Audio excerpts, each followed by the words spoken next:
மக்களே, welcome to my YouTube channel. வாங்க இன்னைக்கு ஒரு சாஃப்ட் பன் ப்ரிப்பரேஷன் பார்க்கலாமா? 15 மினிட்ஸ் வேலை தாங்க. வாங்க பார்க்கலாம். நான் 1 கப் மைதா மாவு எடுத்திருக்கேன். 1/2 cup milk and 1/2 tablespoon yeast add பண்ணி மைதா மாவில் ஆட் பண்ணிக்கிறேன். Tablespoon sugar and 1/2 tablespoon salt add பண்ணி மாவை நல்லா பிசைஞ்சு எடுத்துக்கிறேன்.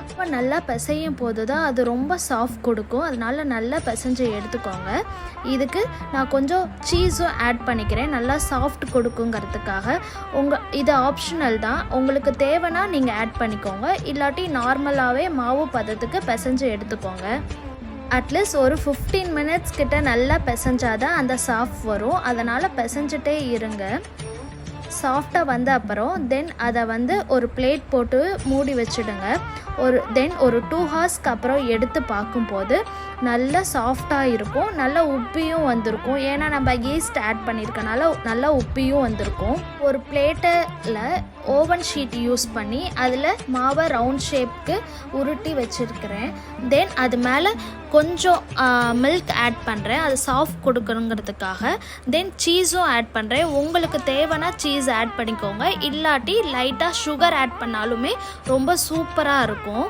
5 மினிட்ஸ் குக்கரை ப்ரீஹீட் பண்ணணும்.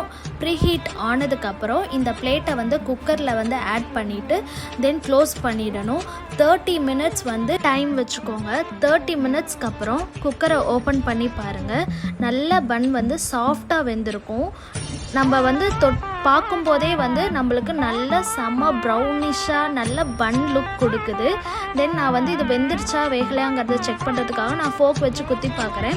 நல்லாவே சாஃப்டாக வெந்திருக்கு. இவ்வளோ தாங்க, 15 மினிட்ஸ் வேலை தாங்க. ஈஸியாக செஞ்சு பாருங்கள். வீடியோ பிடிச்சிருந்தா like and subscribe my channel. Thank you all. Bye. Good night.